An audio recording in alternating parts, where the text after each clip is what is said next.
আসসালামু আলাইকুম। শুভ সকাল। সকাল সকাল রান্না করতে চলে আসলাম ভাই বোনেরা। তা আপনারা কেমন আছেন? নিশ্চয়ই ভালো আছেন। আল্লাহর রহমতে আমিও ভালো আছি। আমি আজকে রান্না করব বেগুন টমেটো দিয়ে ডিম ভাজি। আর কালকে রাত্রেবেলা আমি গরুর মাংস রান্না করছিলাম, সেটা ভিডিওতে দেখাতে পারি নাই। আমি এখন এই দুইটা ডিম বেগুনের ভেজে ওর মধ্যে দিয়ে দেবো। এই যে টমেটো কুচি করে রাখছি, টমেটো দিব। আর এই যে মাংস রান্না করছিলাম, গরুর মাংস দেখেন। গরুর মাংস যে প্রেশার কুকারে আছে এখনো। এই যে 1 কেজি গরুর মাংস রান্না করছিলাম, শুধু এটা রয়েছে। এই জন্য এখন আমি ভাবলাম এই তরকারিটা রান্না করি। তা ভাই বোনেরা, ও আরেকটা জিনিস দেখাইনি, ছেলেটার জ্বর, এই জন্য আলু ভাজি করছি, লাল লাল করে আলু ভাজি করছি। এখন বেগুন আর আলু চড়াবো, বেগুন আলু আর এই যে ডিম ভেজে চড়াবো তরকারিটা। আমি এখন আগে তরকারিটা চড়াই দিই, ভাবলাম তরকারিটা চড়াই দিই। আপনাদের সাথে তো গরুর মাংস শেয়ার করতে পারি নাই, রাতের বেলা রাঁধছিলাম। এই জন্য মনে করলাম এখন বেগুনের তরকারিটা একটু শেয়ার করি।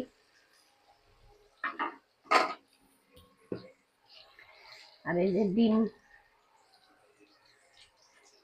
ডিম ভাজে রান্না করব বেগুন দিয়ে। তা ভাই বোনেরা কে কে ডিম ভাজা ডিম ভেজে বেগুন দিয়ে রান্না করেন কমেন্টে জানাবেন। আশা করি খেতে খুব ভালো লাগে, খারাপ লাগে না। আমাদের কাছে ভালো লাগে বলে আমরা রান্না করি। আমি এখন ডিম ভাজার এটা গুলাই রেখে দিই ডিমটা। আদা রসুন বাটা দিয়ে দিছি পেঁয়াজের মধ্যে। 2টা ডিম ভেজে দেব, এক এক করে সব মশলাপাতি দিয়ে দেব।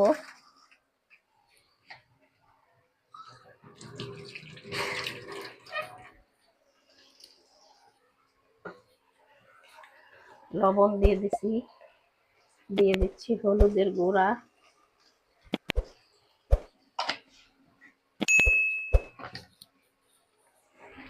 দিয়ে দেবো মরিচের গুঁড়া। এই মরিচের গুঁড়া দিচ্ছি, এবার দিয়ে দিচ্ছি হলুদের গুঁড়া।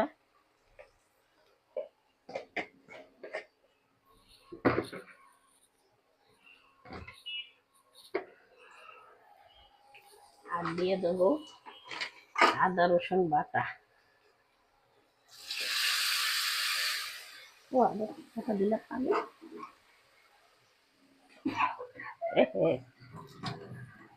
ভুল হয়ে গেছে আদা রসুন বাটা।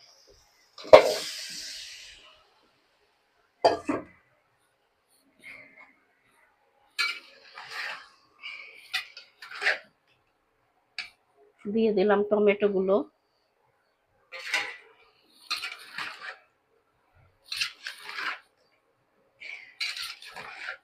আমি 2বার আদা রসুন বাটা দিয়ে দিছি কিনা ভাই বোনেরা খেয়াল নাই।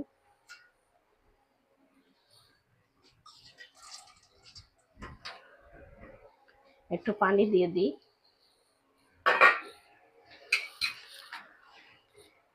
তরকারিগুলো ভালো করে মাখাই নিই, মাখায় এখন আমি কষাবো তরকারিগুলো।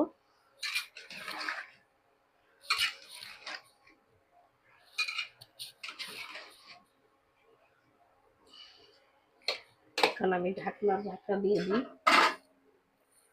ঢাকনা দিয়ে ঢাকা দিলাম, থাক হতে থাক, আবার আসছি পর।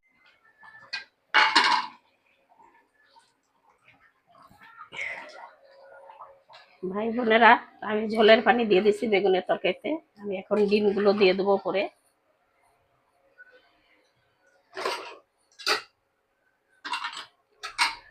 এই যে আমার ডিমগুলো ভাজা হয়ে গেছে, আমি ডিম দিয়ে দিচ্ছি।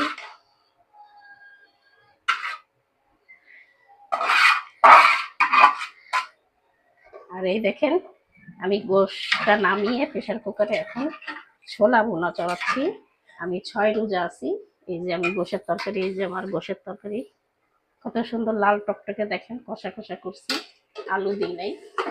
আমি গোশের তরকারি নামায়ে এখন এই যে ছোলা ভুনা চড়াবো। আমি রোজা আছি তো, 6 রোজা, সেই জন্য একটু মনে করলাম ছোলা ভুনা করে রাখি, ইফতারিতে খাওয়া যাবে মুড়ির সাথে। এই জন্য আমি এখন ছোলাটাও চড়াই দিব। তা ভাই বোনেরা, তরকারিটা হয়ে গেলে আপনাদের আবার দেখাচ্ছি আমি।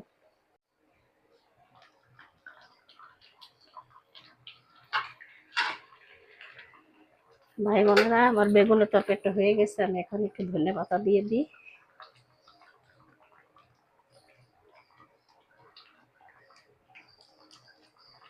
দিয়ে দিলাম ধনে পাতা।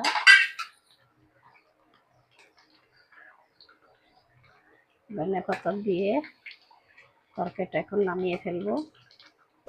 আপনাদের কাছে ভালো লাগলে লাইক কমেন্ট শেয়ার করবেন, আমার পাশে থাকবেন।